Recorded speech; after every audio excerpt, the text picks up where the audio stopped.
नमस्कार दोस्तों, मैं डॉक्टर पूनम शर्मा पाठक इंदौर मध्य प्रदेश से। आज इस वीडियो में हम जानेंगे नाक में मांस का बढ़ना या नेजल पॉलिप क्या होते हैं और क्या इसके कारण हैं, किस प्रकार की तकलीफ़ें नेजल पॉलिप के बढ़ जाने के कारण होती हैं। जो लोग नेजल पॉलिप या नाक के बढ़े हुए मांस से परेशान हैं वह समझ सकते हैं, और जो लोग नहीं जानते हैं इस वीडियो के माध्यम से आइए जानते हैं नेजल पॉलिप क्या हैं, उनके कारण क्या हैं, क्या सिम्टम्स या परेशानियां हैं। साथ ही साथ जानेंगे क्या एडवांस मेडिसिन में इनका ट्रीटमेंट है और होम्योपैथी में क्या नेजल पॉलिप क्यूरेबल अर्थात ठीक किए जा सकते हैं या नहीं। तो आइए बिना देर किए जानते इस वीडियो में नेजल पॉलिप के बारे में।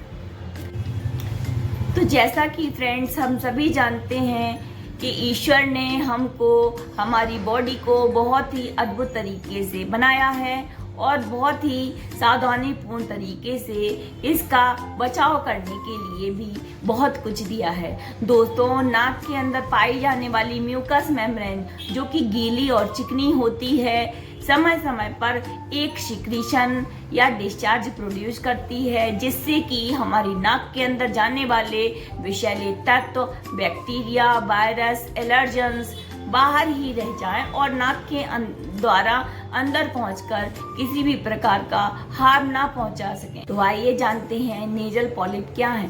Nasal polyp is a clinical condition where there is enlargement of the nasal mucous membrane or overgrowth of the nasal mucous membrane due to allergen, prolonged irritation, as well as infection, either bacterial, fungal, parasitic infection.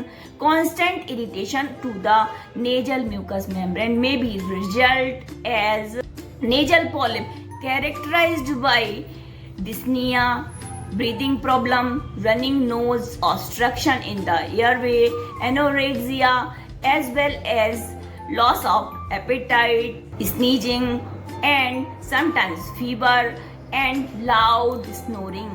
जी हाँ दोस्तों, आज ये इसको हम हिंदी में समझते हैं। नाक के अंदर पाई जाने वाली यह म्यूकस मेम्ब्रेन जब लगातार किसी इन्फेक्शन के कांटेक्ट में आती है, चाहे वह बैक्टीरिया के द्वारा हो, वायरस के द्वारा हो या पैरासाइटिक के द्वारा हो, साथ ही साथ फंगल इन्फेक्शन हो, अदरवाइज यह किसी भी प्रकार के एलर्जन जैसे डस्ट, फ्यूम्स, पॉलन ग्रेन, इनके लगातार इरिटेशन के कारण, लगातार इनके कांटेक्ट में आने के कारण इरिटेट होती है और ओवर ग्रोथ या इनलार्ज हो जाती है और एक मास के रूप में अपीयर हो जाती है। यह मास बढ़ जाते हैं जिससे कि एयरवे में, एयर पैसेज में रुकावट आती है।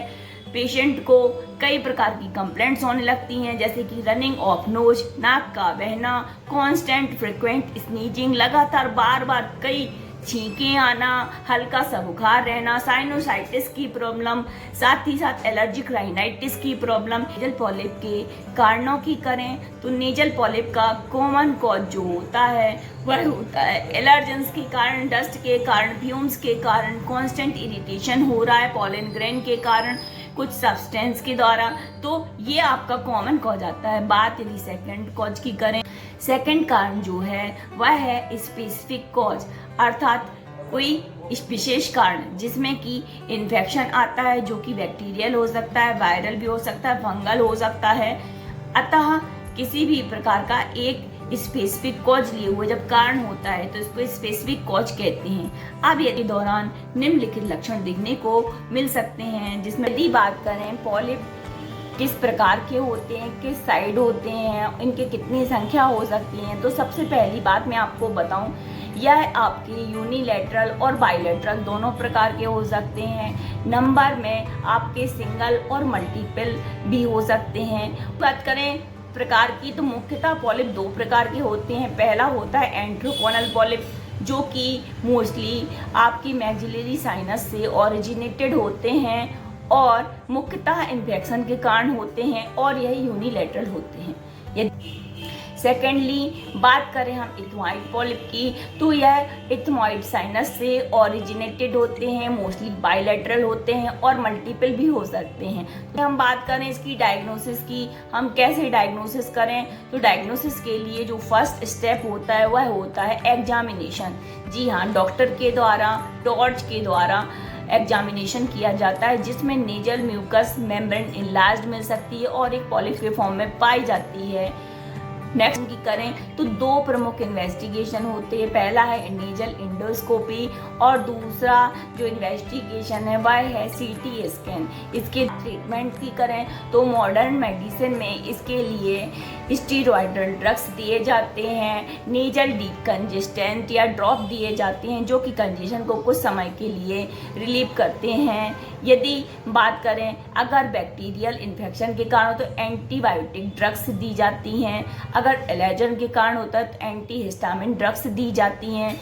अगर सर्जरी की बात करें तो पॉलीपेक्टोमी अर्थात पॉलिप को काट कर रिमूव किया जाता है। अब बात करें यदि होम्योपैथी की, क्या होम्योपैथी में पॉलिप का इलाज संभव है, तो 100% पॉलिप होम्योपैथी द्वारा ठीक किया जा सकता है और आप सर्जरी से भी बच सकते हैं, क्योंकि सर्जरी हर दर्द का इलाज नहीं होता है।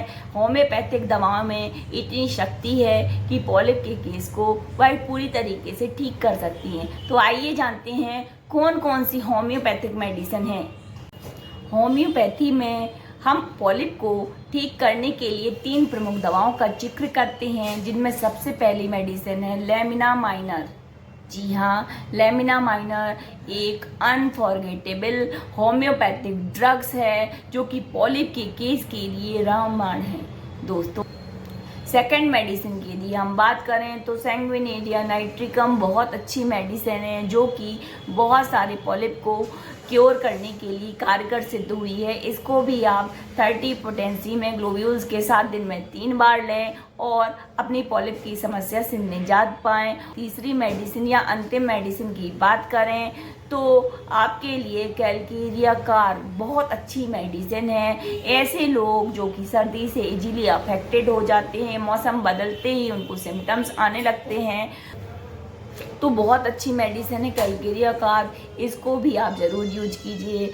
अब यदि हम बात करें एक होम्योपैथिक कॉम्बिनेशन की जो कि नेजल पॉलिप के लिए है, तो लेमिना माइलर का आप मदर टिंचर 5 ml लें, साथ ही साथ आप ऑसीमम सैंकेटम का मदर टिंचर 5 ml लें और उसमें हाइड्रस्टिस कैनाडेंसिस का भी 5 ml कॉम्बिनेशन लेते हैं, तो यह पॉलिप के सिम्टम्स में काफ़ी हद तक आपको निजात दिला सकता है, उसकी तकलीफ़ों में काफ़ी मददगार सिद्ध हो सकता है। तो दोस्तों, यदि यह वीडियो आपको इन्फॉर्मेटिव लगा हो तो इसे लाइक करें, शेयर करें और ऐसे ही इन्फॉर्मेटिव वीडियो के लिए इस चैनल को सब्सक्राइब करना बिल्कुल भी ना भूलें। नमस्कार दोस्तों।